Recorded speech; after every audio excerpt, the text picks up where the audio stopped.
चलिए यहाँ पे दूसरा क्वेश्चन है, देखिए क्या है। आपको बोल रहा है कि एक इलेक्ट्रॉन है और एक प्रोटॉन है, ये मूव कर रहे हैं सेम स्पीड से, v सेम हो गया और इन्होंने सेम मैग्नेटिक फील्ड को एंटर करा, तो दोनों के लिए b भी क्या हो गया, सेम हो गया, और दोनों परपेंडिकुलरली एंटर करें 90 डिग्री। इतनी बात समझ में आ गई। वेलोसिटी क्या है, सेम है, एक इलेक्ट्रॉन और proton moving with same speed, तो इनकी स्पीड या वेलोसिटी सेम है, सेम ही मैग्नेटिक फील्ड को एंटर कर रहे हैं और दोनों 90 डिग्री में ही कर रहे हैं। तो जब कोई चार्ज पार्टिकल 90 डिग्री में एंटर करता है वो कैसा पाथ बनाता है, सर्कुलर। चलो बहुत बढ़िया, तो सर्कुलर पाथ के इर्द गिर्द ही इसकी कहानी घूमेगी। आपको ये भी पता है कि चार्ज ऑफ इलेक्ट्रॉन और चार्ज ऑफ प्रोटॉन क्या होता है, सेम होता है, दोनों एक यूनिट होता है ई, तो ये हमें पता चल गया। अब इसके बाद क्या है, अब इसके बाद ये है, आपसे बोला इन दोनों पार्टिकल में से किसका सर्कुलर रेडियस छोटा होगा। आपसे ही बोला है इन दोनों पार्टिकल में से किसका सर्कुलर रेडियस छोटा होगा। अगर आपको याद है कि सर्कुलर पाथ जो बनता है जब परपेंडिकुलर एंटर करता है कोई चार्ज पार्टिकल मैग्नेटिक फील्ड में, तो उसके लिए सेंट्रीपिटल फोर्स और मैग्नेटिक फोर्स सेम होते हैं। सेंट्रीपिटल फोर्स क्या होता है, mv²/r, और magnetic force qvb sin 90। sin 90 तो 1 हो गया, इतना आता है। v से एक पावर क्या होगी, कैंसिल होगी, तो mv/r बराबर कितने के, qb के, और r की वैल्यू क्या आई, r की वैल्यू आई mv/qb, r की वैल्यू आई mv/qb, ये आई। अब बस ये देखो इनमें क्या क्या फिक्स है। देखो v तो है सेम, ओके सर कहाँ, ये रहा। b तो है सेम, ओके सर कहाँ, ये रहा। चार्ज तो है सेम, ओके सर कहाँ रहा, वहाँ जा भाई, आंखें मार ली, ये देखो। तो जब ये सारी चीज़ें कांस्टेंट है तो r डायरेक्टली प्रोपोर्शनल आ जाएगा मास के। आई बात समझ में, r डायरेक्टली प्रोपोर्शनल आ जाएगा मास के। बहुत सुनने में बहुत अजीब सा लग रहा है पर होता ही है, r डायरेक्टली प्रोपोर्शनल आ जाएगा किसके, मास के, क्योंकि v/qb क्या है, कांस्टेंट है। और ये फैक्ट तुमसे कोई डिनाई नहीं कर सकता कि प्रोटॉन का मास तो होता है 1.6 × 10⁻⁻27। सिर्फ पावर देखना, जो ज़्यादा नेगेटिव होगी बड़ी वो छोटी होगी, और मास ऑफ इलेक्ट्रॉन होता है 9.1 × 10⁻31।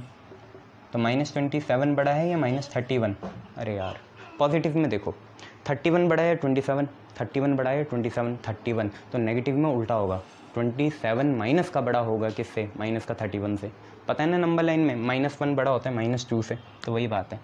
तो यहाँ प्रोटॉन का मास ज़्यादा होता है, तो since mass of proton is greater than mass of electron, तो radius transverse by the proton या circular radius form by the proton is greater than circular radius form by electron. ये हमें पता चल गया। हमसे तो पूछा है कि किसका सर्किल स्मॉल होगा, किसके सर्किल का रेडियस स्मॉल होगा, तो electron will have smaller radius, electron will have smaller radius. Electron का रेडियस क्या होगा, छोटा होगा भैया, ठीक है, इलेक्ट्रॉन का रेडियस क्या होगा, छोटा होगा भैया, ये ठीक है, शाबाश।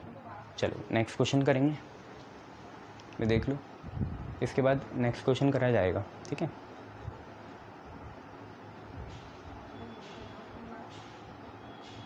चलो नेक्स्ट क्वेश्चन करते हैं।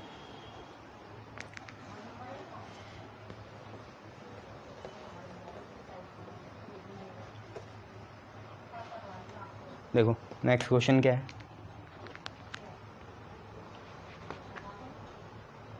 आपका नेक्स्ट क्वेश्चन है,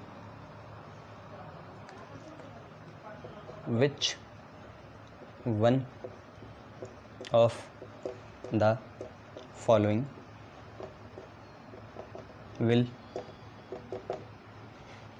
experience, which one of the following will experience maximum force when projected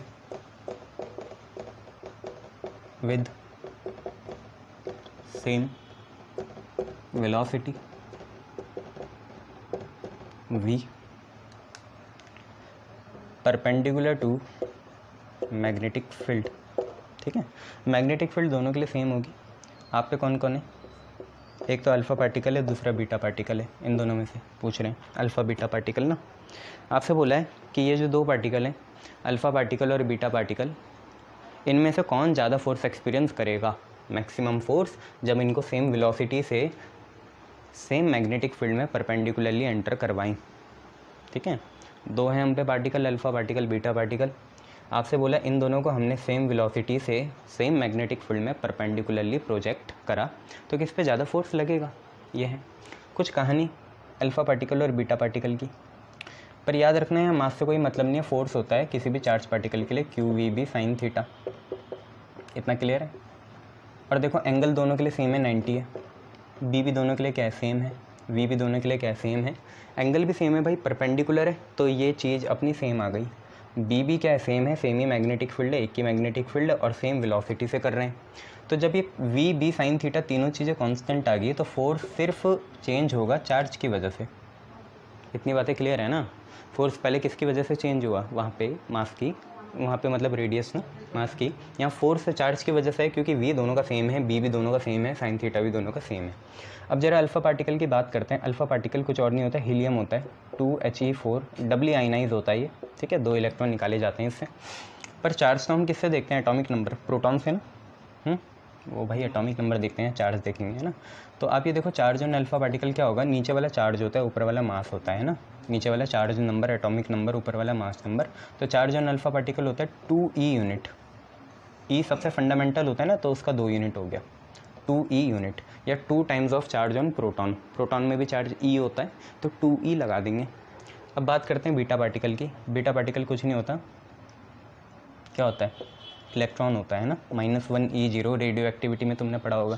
zero क्यों आता है? नेग्लिजिबल होता है इसलिए ना। तो इस पर 1 यूनिट नेगेटिव चार्ज है, तो हमें तो प्लस माइनस से कोई मतलब नहीं, हम तो सिर्फ E लगाएंगे। आई बात समझ में? 1 यूनिट है ना उसमें और उसमें 2 यूनिट है। तो जब चार्ज पे ही लेना देना है ना सारा, इसका चार्ज सिंगल यूनिट है, तो इसका फोर्स ऑन, अगर हम बात करें अल्फ़ा क्यों लिखेंगे भैया? फोर्स बीटा, तो force on beta particle directly proportional आएगा, चार्ज की जगह कितना? E। और force on alpha particle directly, अबे यार अल्फ़ा भी वैसे ही लग रहा है ना, चलो डायरेक्टली को ऐसा बना देते हैं, अब सही होगा। तो अल्फ़ा में चार्ज जो 2E है तो Q की जगह 2E डालेंगे। तो आप देख ही सकते हो किस में मैक्सिमम है? अल्फ़ा में। फोर्स ऑन अल्फ़ा पार्टिकल दुगना होगा किससे? बीटा से। देखो ना भाई, दोनों को डिवाइड करोगे, दोनों को डिवाइड करोगे तो 2 ही बचेगा, वो क्रॉस मल्टीप्लाई होकर जाएगा बीटा, तो force on alpha particle 2 times हो जाएगा फोर्स ऑन बीटा पार्टिकल के। याद रखोगे? बहुत बढ़िया। नहीं रखोगे तो फेल होगे। ना फेल नहीं होगे, मार्क्स कम आएंगे, है ना। अच्छे मार्क्स सबको अच्छे लगते हैं।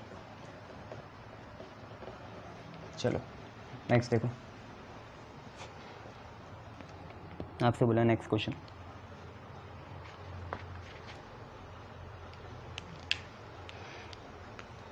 आपसे बोला next question, which of the following will have minimum frequency of revolution when projected with same velocity perpendicular to magnetic field. और है कौन? वही है अपने भाई अल्फ़ा और बीटा। आपको बताना है किसकी मिनिमम फ्रीक्वेंसी होगी रेवोल्यूशन की। रेवोल्यूशन करते हैं ना, ये सर्कुलर मूव करते हैं, जब दोनों में वही सेम वेलोसिटी और सेम मैग्नेटिक फील्ड और दोनों में चार्ज का फ़र्क होता है। बाकी देख लेंगे, है ना। तो भाई ये देखो, आपको यहाँ क्या देखना है? अल्फ़ा पार्टिकल और बीटा पार्टिकल की पहले तो कहानी लिख लो, क्वेश्चन भूलो। अल्फ़ा पार्टिकल होता है 2He4, तो चार्ज ऑन अल्फ़ा पार्टिकल होगा 2E, और 2E मतलब 2 इंटू चार्ज ऑन प्रोटॉन, ये होगा। और मास ऑफ अल्फ़ा पार्टिकल हो जाएगा ऊपर वाला 4 times of mass of proton, ये तो तुम्हें पता है चार्ज और इसका। अब थोड़ी बीटा पार्टिकल की बात करते हैं। बीटा पार्टिकल कुछ और नहीं होता है, इलेक्ट्रॉन होता है -1E0। ठीक है, अब आपको पता है ये सारी बात है। तो चार्ज ऑन बीटा पार्टिकल होता है 2 times of charge on proton. Two नहीं, 1 times of, single times of charge on proton. या इलेक्ट्रॉन और प्रोटॉन का सेम होता है तो मैं प्रोटॉन का ही ले रहा हूँ, है ना, इलेक्ट्रॉन भी ले सकता था। और mass of beta particle negligible होता है, पर अभी हम 9.1 × 10⁻³ ले लेंगे। नेग्लिजिबल ही होता है, ये मैं प्रूफ कर चुका हूँ पहले भी। अब हम एक बार न्यूक्लियाई में करेंगे इसे प्रूफ, अभी तो छोड़ दो, अभी इतनी बातें हैं।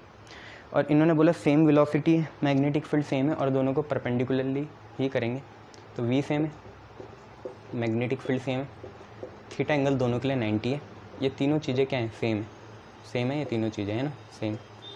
अच्छा, अब फ्रीक्वेंसी का तुम्हें फार्मूला ही नहीं पता है। अरे क्या था, याद भूल गए? ये करा था ना, mv²/r = qv भी करा था, v से फिर v कटा था, r की वैल्यू कितनी आ गई थी, mv/qv, यही आ गई थी ना, शाबाश। उसके बाद यहाँ से अगर v की वैल्यू निकालें तो क्या आएगी, qvr/m, बहुत बढ़िया। फिर तुमने हाफ साइक्लोट्रॉन में आधे सर्किल का टाइम निकाला था, टाइम क्या था, डिस्टेंस अपॉन स्पीड, डिस्टेंस आधा होगा πr अपॉन स्पीड v निकालो यहाँ से, v कितना होगा, qvr/m, होगा नहीं होगा, v की वैल्यू बताओ बे, qvr/m, m कहाँ जाएगा ऊपर, r से r कैंसिल होगा, बे नहीं बोल रहा था मैं, बोलता b, ठीक है, b कि टाइम पीरियड विल बी ऐसा, तो टाइम पीरियड πr/v हो गया, πr हो गया, v की जगह कितना, qvr/m, qvr/m ऊपर, r से r कैंसिल, टाइम की वैल्यू आई थी πm/qb। ये तो आधे सर्किल का था, टोटल टाइम पीरियड कितना आया था 2t, तो क्या आ जाता 2πm/qb, और टाइम पीरियड का उल्टा फ्रीक्वेंसी होता है, तो फ्रीक्वेंसी की वैल्यू इसकी उल्टी qb/2πm, यही आती ना, फ्रीक्वेंसी की वैल्यू आती qb/2πm। तो ये सारा करना नहीं था, तुम्हें याद होना चाहिए, है ना। तो फ्रीक्वेंसी था qb/2πm, फ्रीक्वेंसी लिख लेंगे कितनी है, qb/2πm। अब ध्यान से देखो, b तो सबका सेम है, 2 सेम है, पाई सेम है, मास अलग होगा, चार्ज अलग होगा, तो फ्रीक्वेंसी डायरेक्टली प्रोपोर्शनल होगी चार्ज बाई मास के, इतना है, ठीक है। तो अभी देख लेंगे, अब तुम्हें इतनी सारी चीज़ें पता चल गई, तो अब एक काम करते हैं, q/m एक बार अल्फ़ा का निकालते हैं। तो अल्फ़ा का कैसे निकलेगा, अल्फ़ा का चार्ज कितना है, अल्फ़ा का चार्ज है 2qp अपॉन, सर आप डिवाइड क्यों नहीं कर रहे बेटा, मास अलग अलग है ना इसलिए डिवाइड नहीं कर रहा। मास ऑफ अल्फ़ा पार्टिकल है 4 mp, ये है 2 2 4 हो जाएगा, तो qp/2 mp आ जाएगा।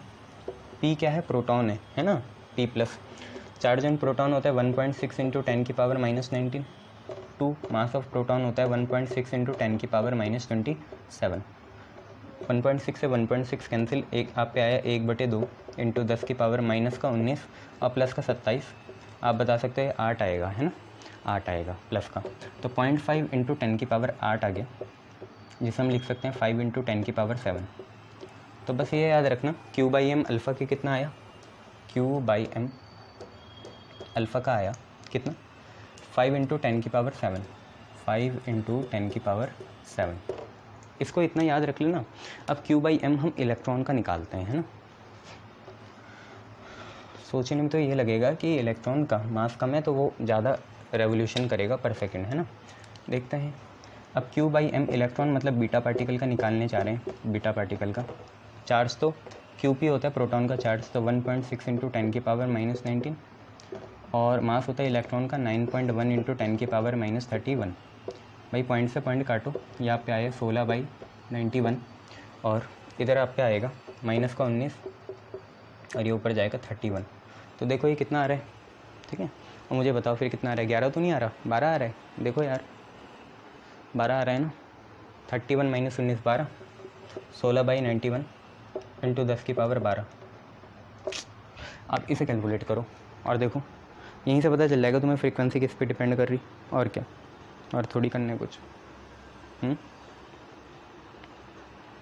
करो, 16/91 करो, 0.17 आ जाएगा, है ना, 0.17 × 10⁻12।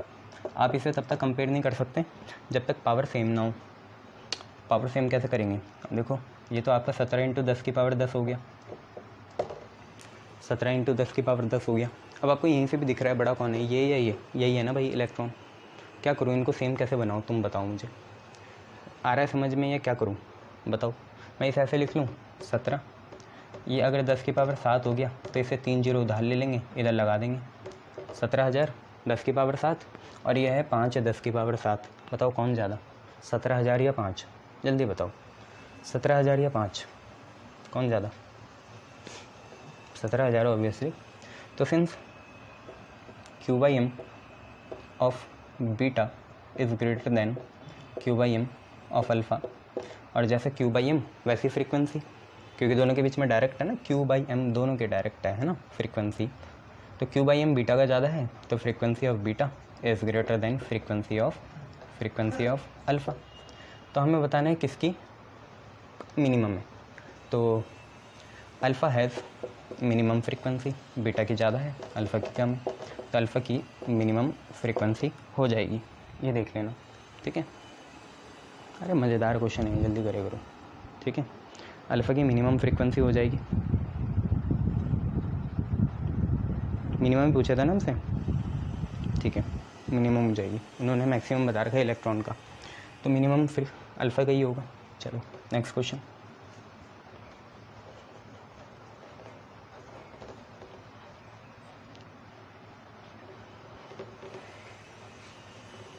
नेक्स्ट क्वेश्चन देखो क्या है। नेक्स्ट क्वेश्चन है which are of the following will which are of the following will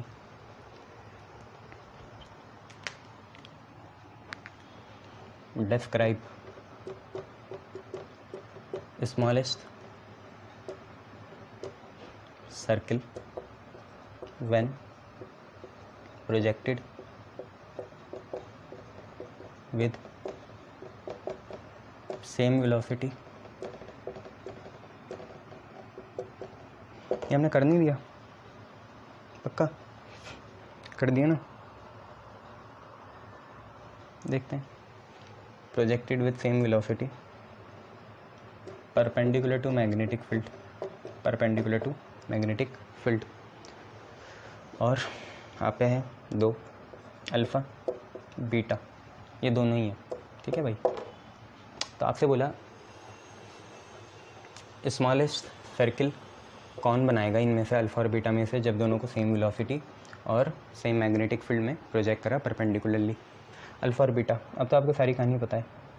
और यहाँ पे रेडियस देखना है, रेडियस अलग ही होता होगा। पहले हमने इलेक्ट्रॉन और प्रोटॉन को कंपेयर करा था, अब हमें इलेक्ट्रॉन मतलब बीटा पार्टिकल और अल्फ़ा पार्टिकल को कंपेयर करना है। बात तो वैसे ही चलेगी। क्या देखा था तुमने वहाँ, आर की वैल्यू क्या आई थी? mv/qb ये आई थी, या mvr/qb आई थी आर की वैल्यू? सोचो, खुद सोचो। चलो सर, हमने मान लिया mv/qb आई थी। कैसे मान लिया भाई, देख लो।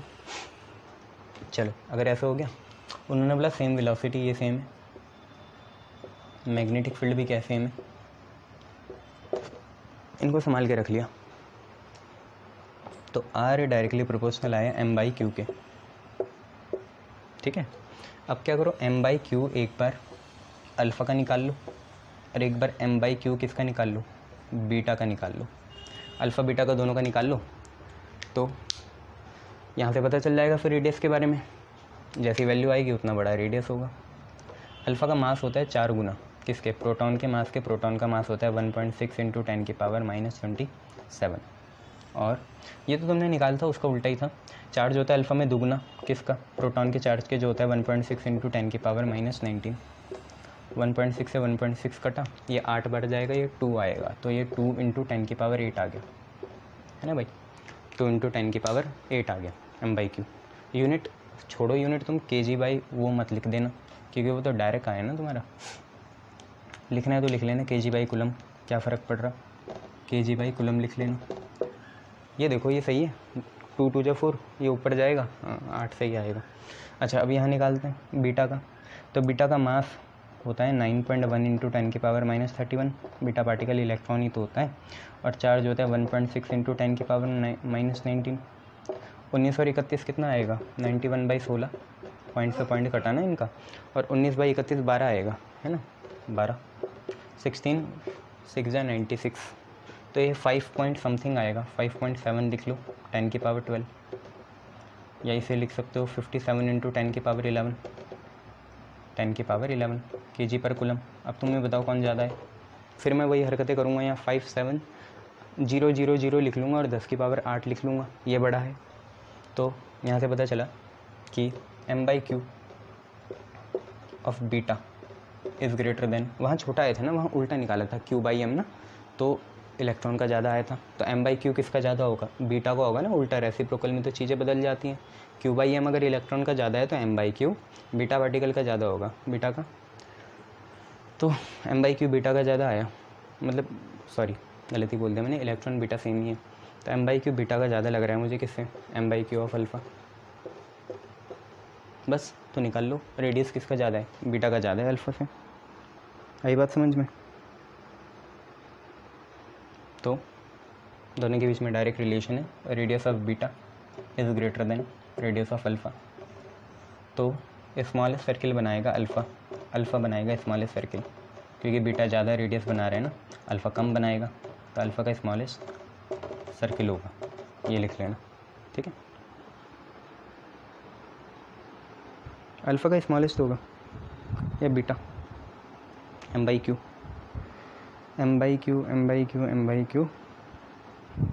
ये तो 2 इंटू 10 की पावर 8 आया, ये 10 की पावर 12 आ गया। अच्छा mv/qb m/q, कुछ गलती हुई, देखते हैं। देखो गलती पावर में हुई है, ये -19 ऊपर जाके +19 बनेगा, माइनस का 8 आएगा, ये गलती हुई। अब खुद ही देखो, ये माइनस का 8 है, ये प्लस का है, ये ज़्यादा होगा। तो m/q ऑफ बीटा अभी भी ज़्यादा है, अल्फ़ा का कम आ रहा है, बीटा नेगेटिव तो नहीं आएगा, ये भी नेगेटिव ही है। देखो ये ऊपर जाएगा तो -12 होगा, है ना, -12, -19 ही, हाँ -12 होगा। अब देखो जितनी ज़्यादा बड़ी नेगेटिव पावर उतना छोटा होता है, तो अल्फ़ा का ज़्यादा हुआ, है ना। अल्फ़ा की पावर कितना है, -8, 10 की पावर -8 बहुत ज़्यादा है, इससे 10 की पावर -12 से, ये तो हमें पता है। जितना ज़्यादा नेगेटिव हो जाएगा उतना छोटा हो जाएगा। -8 वाला बड़ा है, मतलब अल्फ़ा का ज़्यादा है, उल्टा एरो, इसका भी उल्टा एरो, तो स्मॉलेस्ट बनेगा कौन, बीटा, बीटा स्मॉलेस्ट बनाएगा, ऐसा है, ठीक है। ये चीज़ देख लेना, आगे बढ़ते हैं फिर। क्लियर, बहुत बढ़िया। चलो नेक्स्ट करते हैं। नेक्स्ट देखो क्या है,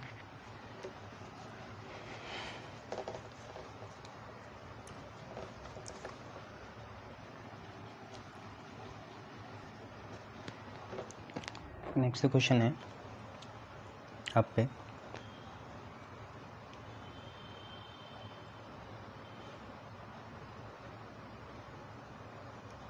कहाँ गया भाई, हाँ ये रहा। स्टेट क्वेश्चन है, रीजनिंग वाला। State 2 properties of material use for suspension coil होती है ना जिसमें मिरर लगता है, वो use for suspension coil in moving coil galvanometer. 2 property बताओ ऐसे मटेरियल के जिसको हम सस्पेंशन कॉइल के जैसे लगेंगे मूविंग कॉइल गैल्वेनोमीटर में, ठीक है। बच्चों 11th में एक चीज़ थी टॉर्जनल रिजिडिटी, वो यहाँ पर आती है, आपको पता है टॉर्जनल रिजिडिटी, इसको हम C से डिनोट करते हैं, और इसका रिलेशन होता था पाई r की पावर 4 अपॉन, ऐसे कुछ होता था, पाई ईटा r की पावर 4/12, इसका होता था पाई ईटा r की पावर 4/12। ईटा आपकी इलास्टिसिटी होती थी, बाकी r आपको पता है रेडियस होता था, इलास्टिक कोफिशिएंट होता था ना ईटा, इलास्टिक कोफिशिएंट है ना, इलास्टिसिटी कोफिशिएंट लिख लो आप, कोई बात नहीं। एल आपकी लेंथ होती थी, r आपका रेडियस है। अब यहाँ पे देखो किस किस चीज़ पे देखे डिपेंड करेगा, तो एक तो देखो अगर आपको अच्छा सस्पेंशन कॉइल चाहिए तो सस्पेंशन कॉइल के लिए टॉर्जनल रिजिडिटी स्मॉल होनी चाहिए, है ना, फॉर गुड, नई चीज़ है तो देख लो। अगर अच्छा सस्पेंशन कॉइल चाहिए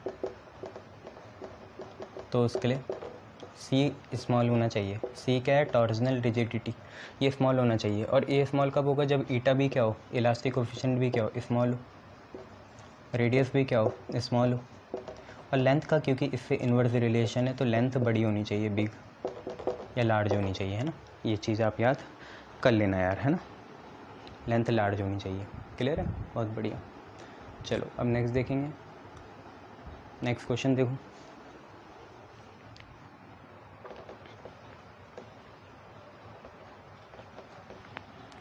नेक्स्ट क्वेश्चन क्या है? नेक्स्ट क्वेश्चन है a current is setup in copper pipe, full stop, is there a magnetic field. पहला इनसाइड, दूसरा है आउटसाइड। पाइप के आउटसाइड है ना, inside and outside the copper pipe. हमने कॉपर पाइप में करंट सेटअप करा, अंदर कोई मैग्नेटिक फील्ड होगी या नहीं होगी और बाहर कितनी होगी ये देता नहीं। तो देखो करंट भी वहाँ, देखो यहाँ हम गैस में जो करंट होता है इसकी बात नहीं कर रहे हैं, हम यहाँ इलेक्ट्रिक करंट की बात कर रहे हैं ना, थर्मल करंट की नहीं। तो करंट के लिए हमें क्या चाहिए? मैटर चाहिए, पर इनसाइड तो हॉलो होता है, फ्री स्पेस है। फ्री स्पेस में कोई चार्ज रिसाइड नहीं करता, करंट भी कितना होता है? 0 होता है। तो मैग्नेटिक फील्ड भी कितनी होगी? 0 होगी। हाँ, बाहर सरफेस में होगी, आउटसाइड या बाहर सरफेस में हो सकती है मैग्नेटिक फील्ड, और उसके बारे में हमें निकालना है। बुरा मत माने करो अगर वेक्टर नहीं लगता मैग्नेटिक फील्ड के ऊपर, लगा लिया करो, बाहर निकाल लो। तुम बताओ ना सिलेंडर के लिए कितनी होती है? पाइप है ना, निकालो कितनी होगी। जैसे होती है एक लॉन्ग स्ट्रेट कंडक्टर के लिए कितनी होती है? μ0I/2πr, वही होगी, बस ख़त्म। बाहर में तो μ0 लगेगा ना, अंदर 0 हो जाएगा। अंदर कोई करंट नहीं है तो मैग्नेटिक फील्ड भी कितनी होगी? 0 होगी, ये याद रखना। चलो नेक्स्ट क्वेश्चन देखो। नेक्स्ट क्वेश्चन है यहाँ पे, a charge particle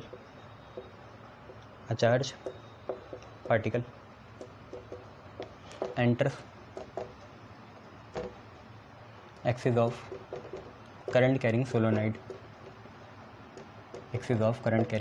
solenoid, how does its velocity be affected? आपसे पूछा है उसकी वेलोसिटी कैसे अफेक्ट होगी, इसके बारे में आपसे पूछा भाई। अच्छा, वेलोसिटी अफेक्ट होना मतलब ये होता है कि उसका एक्सेलरेशन आएगा, उसमें नहीं आएगा, ठीक है। वेलोसिटी अफेक्ट हो रही है, इसका मतलब उसमें एक्सेलरेशन आना चाहिए, ठीक है। एक्सेलरेशन होना चाहिए, एग्जिस्ट करना चाहिए। और एक्सेलरेशन तभी एग्जिस्ट करेगा जब फोर्स एग्जिस्ट करे, मतलब नॉन जीरो हो। ये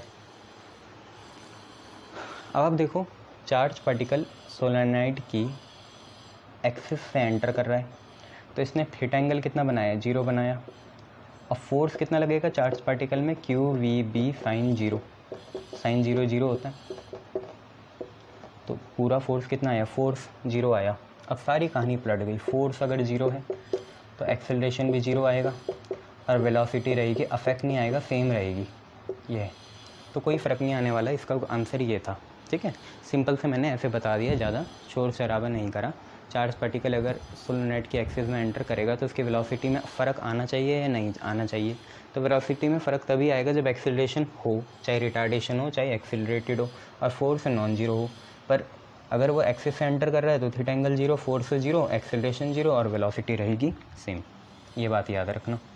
चलो नेक्स्ट क्वेश्चन देखो। नेक्स्ट क्वेश्चन है यहाँ पे कि an electron beam is moving vertically downward.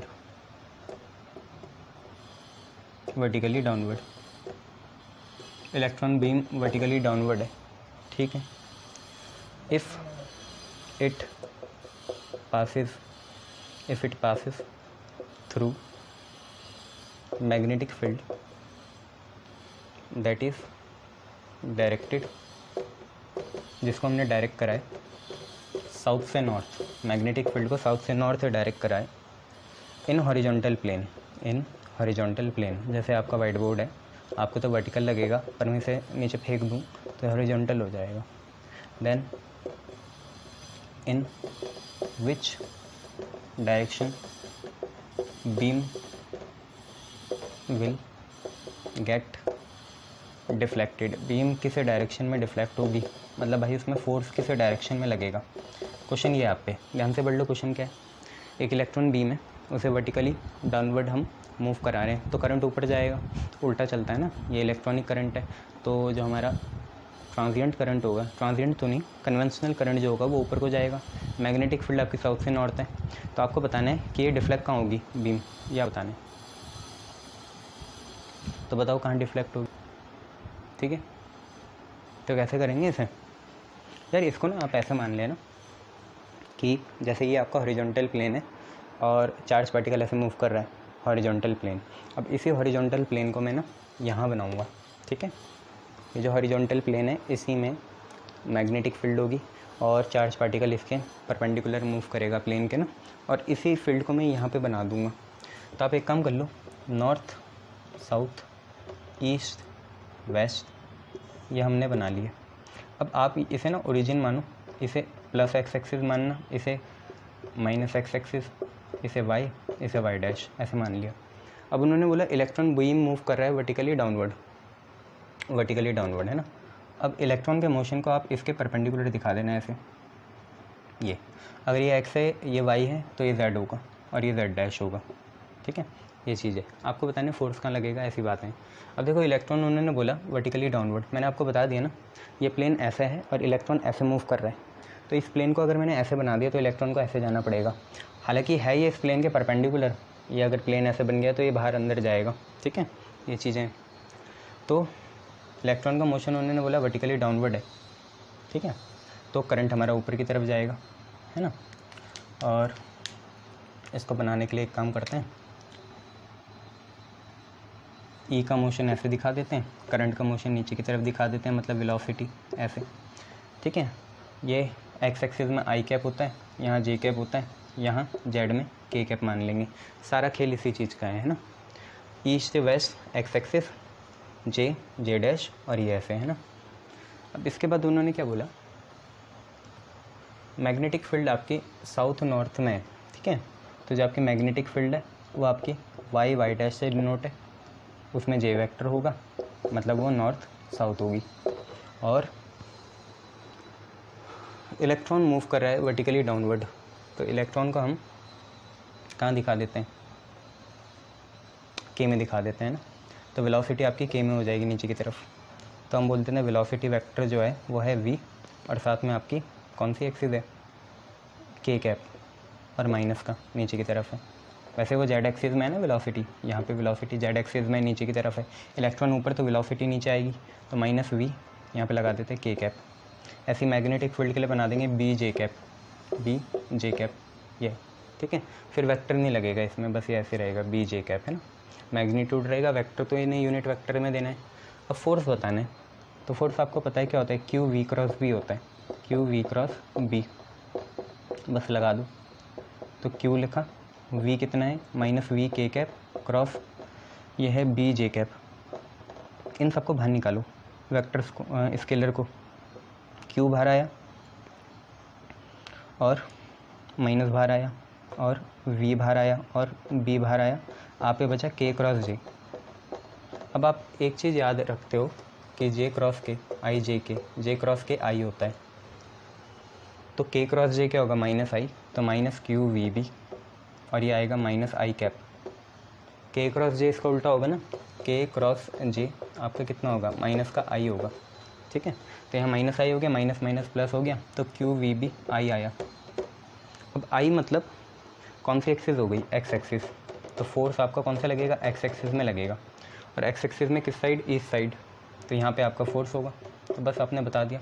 In which direction will it get deflected, अब बताओ खुद कहाँ डिफ्लेक्ट होगा, ईस्ट या वेस्ट, खुद देखो, अब बताओ।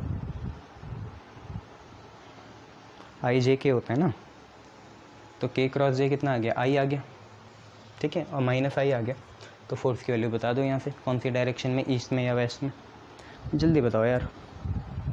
नेगेटिव एक्स एक्सिस या पॉजिटिव एक्स एक्सिस, ये बताओ।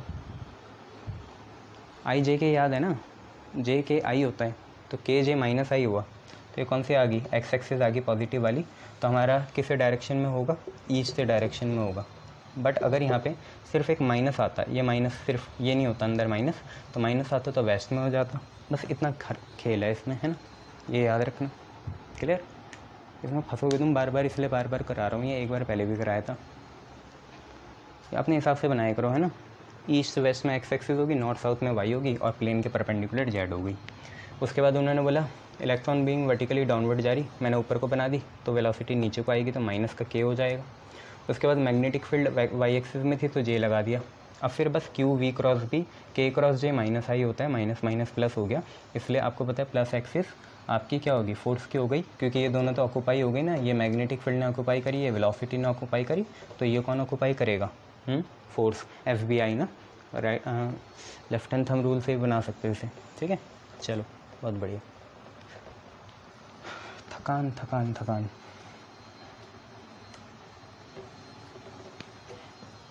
नेक्स्ट देखो क्या है,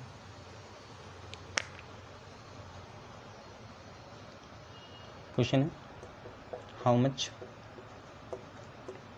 work is done in taking an electron around nucleus in circular path,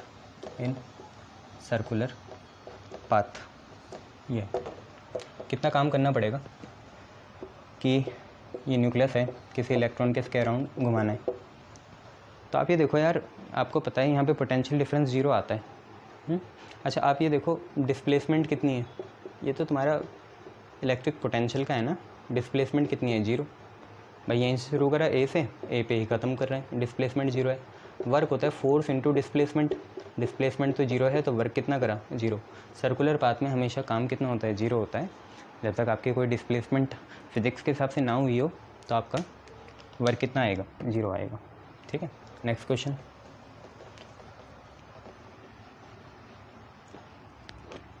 next question है आप पे कि व्हाट विल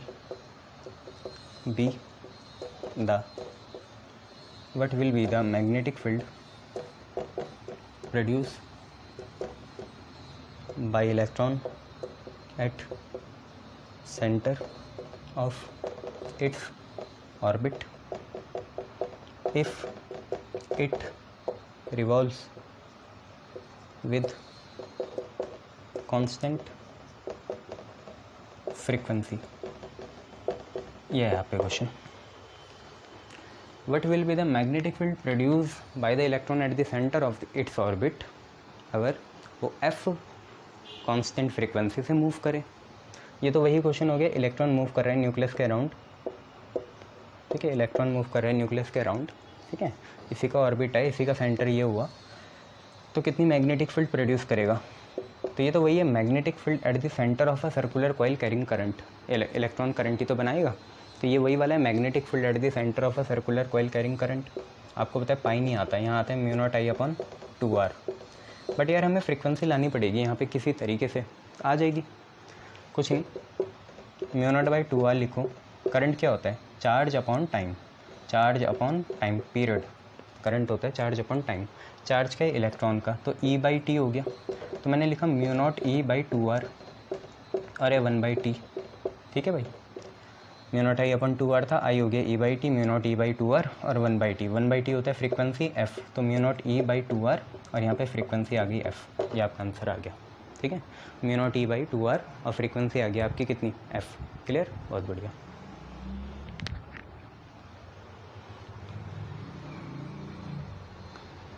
चलो नेक्स्ट देखो,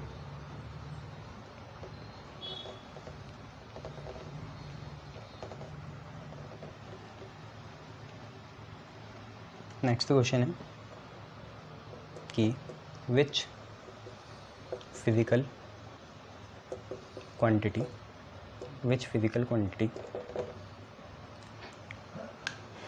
associated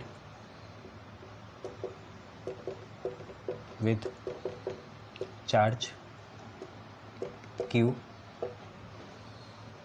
will not change in magnetic field ऐसी कौन सी फिजिकल क्वांटिटी है जो चार्ज के साथ एसोसिएटेड है और वो मैग्नेटिक फील्ड में चेंज नहीं होगी? तो आपको पता है वो होता है velocity of the particle. Velocity change नहीं होती, वेलोसिटी कभी भी चेंज नहीं होती। हाँ, तुम ये बोल सकते हो एक्सेलरेशन आ सकता है, पर वो तो नॉन यूनिफॉर्म में आएगा, यूनिफॉर्म में कहाँ आएगा एक्सेलरेशन? एक्सेलरेशन आएगा तो इलेक्ट्रोमैग्नेटिक वेव बन जाएगी वो। तो वेलोसिटी ऑफ द पार्टिकल है ना, मैग्नेटिक फील्ड में वेलोसिटी क्या होती है? यूनिफॉर्म होती है, ये याद रखना। ठीक है भाई, बहुत बढ़िया। चलो नेक्स्ट क्वेश्चन करो।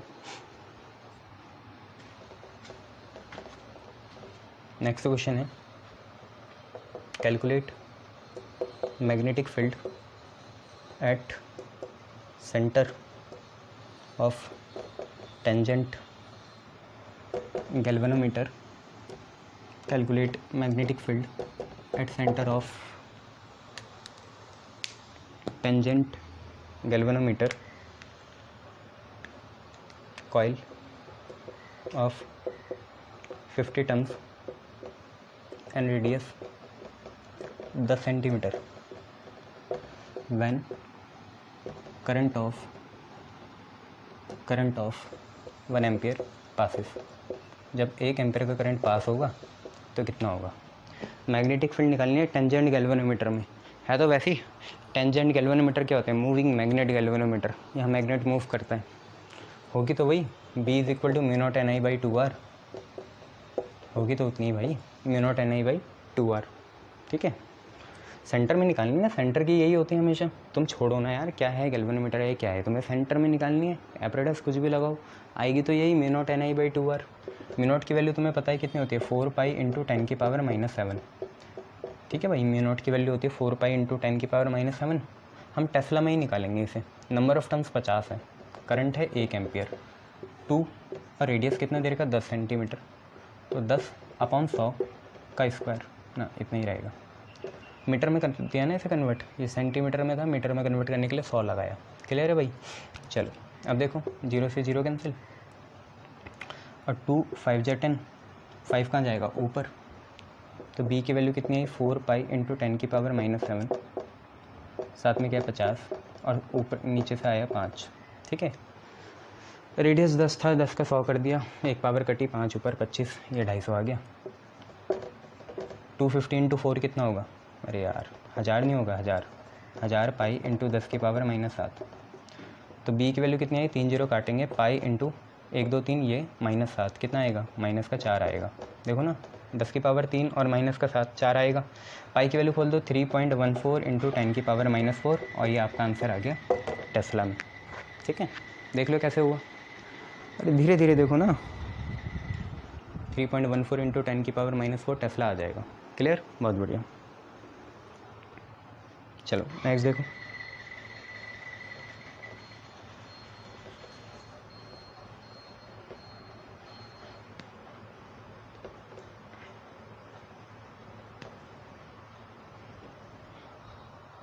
आपका क्वेश्चन है, अ helium atom completes one round of circle of radius 0.8 meter in 2 seconds. Find magnetic field at the center. Centre में आपको मैग्नेटिक फील्ड निकालनी है। एक हीलियम एटम है, वो एक राउंड ऑफ अ सर्किल जो है कितना 0.8 मीटर का, उसे 2 सेकंड में कन्वर्ट करता है। बेकार बात है ये। इलेक्ट्रॉन होगा जो हीलियम एटम का, वो कर रहा होगा 0.8 मीटर का रेडियस को 2 सेकंड में कंप्लीट। वो कहने की बात है कि हीलियम एटम कर रहा है। हीलियम एटम के अंदर इलेक्ट्रॉन जो है वो कंप्लीट कर रहा होगा एक सर्किल का पूरा राउंड सरकमफेरेंस को, जिसका रेडियस 0.8 मीटर है, कितने में? 2 सेकंड में। Magnetic field at the centre निकालनी है, निकालो। म्यू नॉट I/2R से ही निकाल लो, और क्या है? नहीं निकाल सकते, कुछ काम की नहीं हो फिर तुम लोग। मैग्नेटिक फील्ड कितनी होगी? Mu naught I/2R। ठीक है भाई, म्यू नॉट पता है, R पता है, I नहीं पता यार। तो हीलियम एटम है ना, 2 इलेक्ट्रॉन होंगे इसमें। हीलियम अभी पता था तुम्हें, 2He4 होता है, 2 इलेक्ट्रॉन होंगे। देखो मैं कैसे लिख रहा हूँ, म्यू नॉट/2R लिख रहा हूँ। करंट अकेला, करंट होता है चार्ज बाई टाइम, करंट होता है चार्ज बाई टाइम। टाइम अपन लोगों को दिया है, चार्ज नहीं पता, पर चार्ज हमें पता है कितना होता है हीलियम में, 2 इलेक्ट्रॉन के बराबर होता है। इतना क्लियर है ना, चार्ज 2 इलेक्ट्रॉन के बराबर होता है, अपन में टाइम लगा दिया, ये आपका करंट आ गया, बस वैल्यू डालो।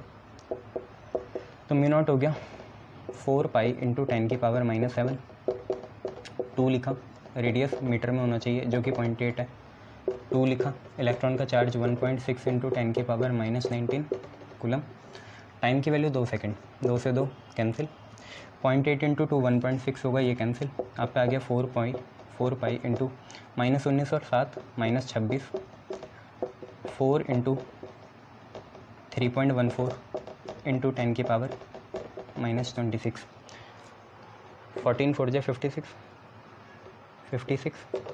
4 3 12, 12 और 5 17, 17.56 इंटू 10 की पावर -26 टेस्ला, इतना आ रहा होगा। देखो चेक करो, चलो इन्हें तो ऐसे ही छोड़ दिया, अगर तुम करते भी कितना आ जाता,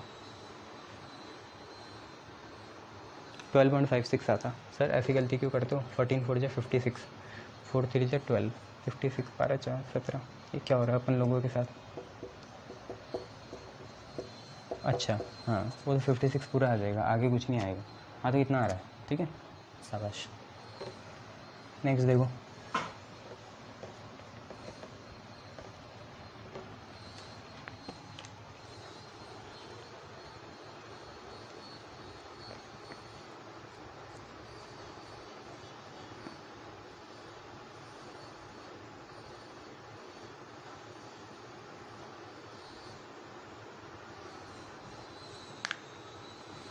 आप पे हैं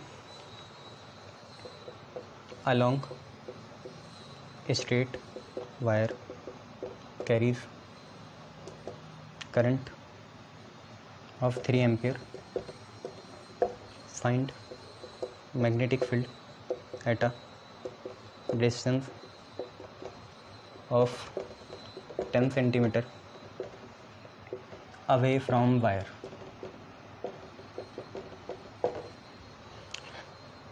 Draw diagram also to show the magnetic field। ना डायग्राम भी बताने। देखो 3 एम्पेयर का करंट हमें नहीं पता ऊपर जा रहा है नीचे जा रहा है, हम तो ऊपर ही बनाएंगे भैया। ये हम पे वायर हो गई, 3 एम्पेयर का करंट ऊपर जा रहा, राइट हैंड थंब रूल लगाओ, ऊपर जा रहा तो ऐसे ऐसे ऐसे, क्या हो गया ये एंटी क्लॉकवाइज है ना, ऐसे ऐसे ऐसे ऐसे, मैग्नेटिक फील्ड एंटी क्लॉकवाइज, ये भी है ऐसे जाएगा ऊपर ना, ये एंटी क्लॉकवाइज बनेगी। दोबारा बनाने सर बहुत गंदा डायग्राम बनाते हो आप। ये लो प्लेन बना दिया, 3 एम्पेयर का करंट, 3 एम्पेयर का करंट और मैग्नेटिक फील्ड यहाँ बना लो प्यार से। ये लो कैसे जा रहे हैं ऊपर, right hand thumb rule anti clockwise बना लो, है ना। ये लो ठीक है, ये मैग्नेटिक फील्ड हो गई, कैसी है एंटी क्लॉकवाइज है। बस अब क्वेश्चन करो लॉन्ग स्ट्रेट के लिए, तुम्हें पता ही है डिस्टेंस पूरा कितना देर का होगा, सबसे बड़ा सर्किल है कितना 10 सेंटीमीटर, 10 सेंटीमीटर का है, निकालो ठीक है। तो भाई स्ट्रेट है, इसमें पाई आता है mu naught I by 2 pi R. Mu naught तुम्हें पता है 4 पाई इंटू 10 की पावर -7, पाई में ही निकाल लेना आंसर।